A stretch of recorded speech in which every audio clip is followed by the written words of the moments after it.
I'm Whitney. And I'm Brian. And this is the Whitney and Brian Show. Today, guys, it's an A Day. Please stand for the Pledge of Allegiance.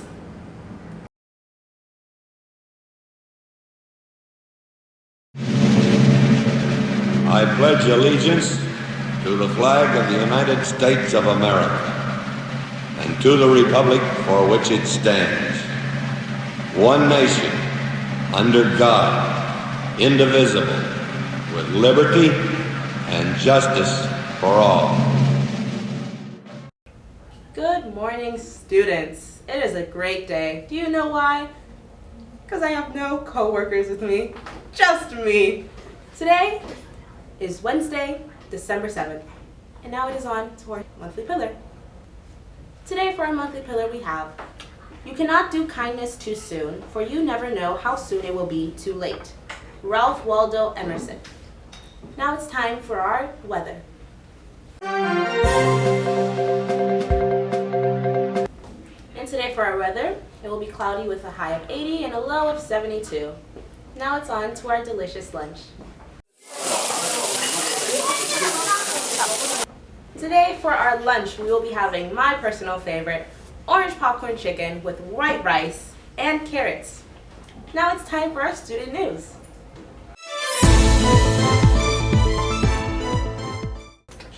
Today we will be having the continuation of the ELA iReady Mid-Year Diagnostic.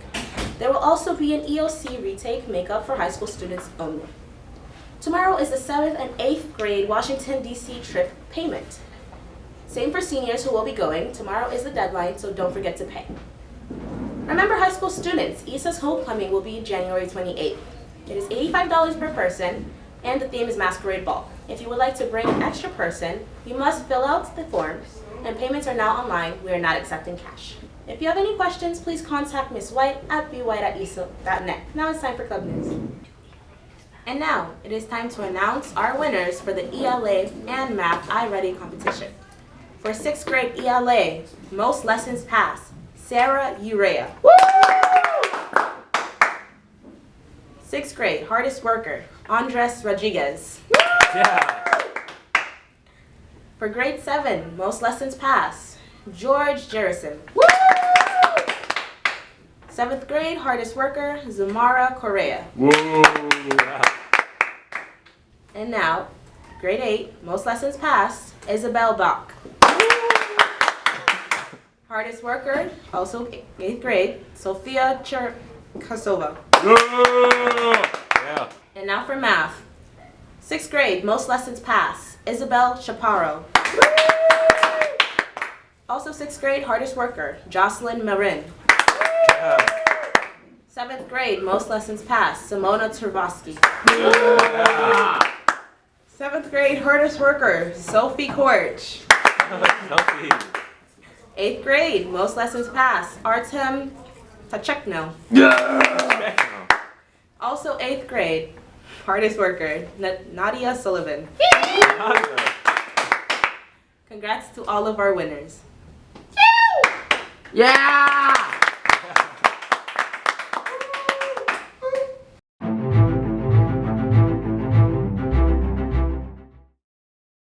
And today for our club news we have Cheer Club practice in room 119 from 3 to 3:30. Also, we have Mindfulness Club meeting after school in room 229 from 3 to 3:30 also. And there is also a Yearbook Club meeting in room 202 from 3 to 4 p.m. Both JV and varsity basketball games are at I Matter Prep. JV is at 6 and varsity is at 7:30. I hope to see you all at the game supporting our school. Go Eagles! Good morning, Eagles. I'm Juan, and today we're going to talk about the special segment. In this sad and gloomy day of December 7th is National Pearl Harbor Remembrance Day. On a Sunday morning in December 7, 1941, the American Army and Navy was attacked by a Japanese attack in Pearl Harbor, Hawaii. This attack led to many soldiers dying and lots of equipment lost. Since all of this happened, this escalated very quickly, and the American Army, or America itself, declared war on Japan, entering World War II. Now, onto the special video and how veterans talk about this sad day.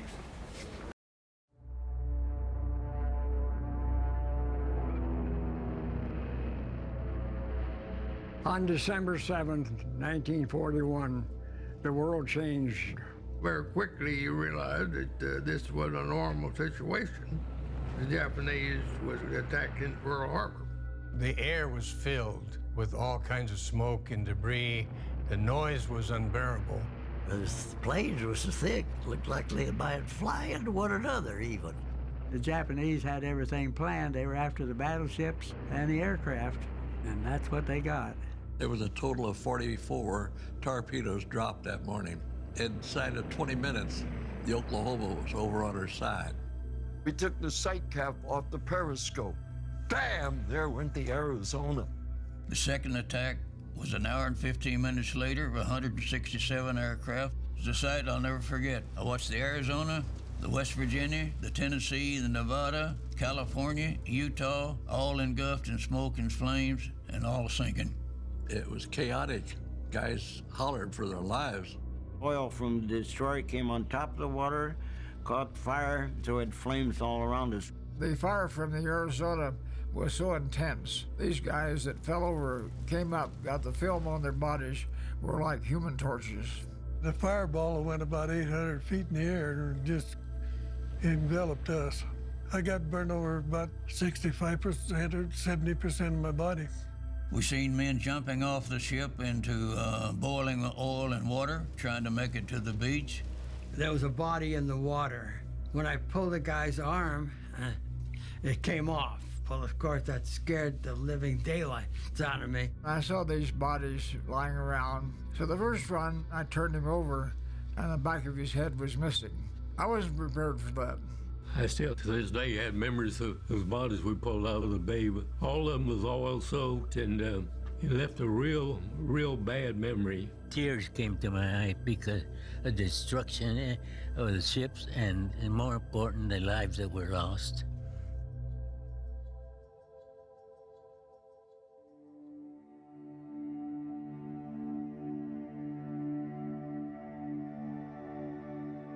This December the 7th, we will be celebrating our 75th anniversary of the attack on Pearl Harbor. For the 75th, this will be a biggie. I didn't think I'd be around. I figured I was on borrowed time from December 7th on. I feel very fortunate to survive Pearl Harbor. So many guys didn't. I gotta get tears, even when I think about it, because there were a lot of them that didn't make it. And I realize we represent others who can't make it. We're the few that's left. There's not very many Pearl Harbor survivors left that can tell that horrible story of that particular day. This will probably be the last big celebration. Most of us will probably be gone. I'm serving the people that died already by telling the people what they did, what they died for. I can still see the planes coming across. I can still see the battleships blowing up. I think it'll remain with me to the day I die. There's so much anger when you're under attack. I feel differently in that I've forgiven everybody that was involved on both sides of the war. I hated them because it was nonsense for them to do the things they did. But things happen, you can't do nothing about them. They already passed and gone. I was kind of angry with them at first, but it's been so many years since that happened. I'm not angry no more at anybody. I just like to shake hands and make friends and be friends with one another. Just want peace. Were enemies once? Best friends now. I think about the future. I don't think about what happened in the past. You can't change what's happened. I'm not fighting the war now. I'm thinking about the future.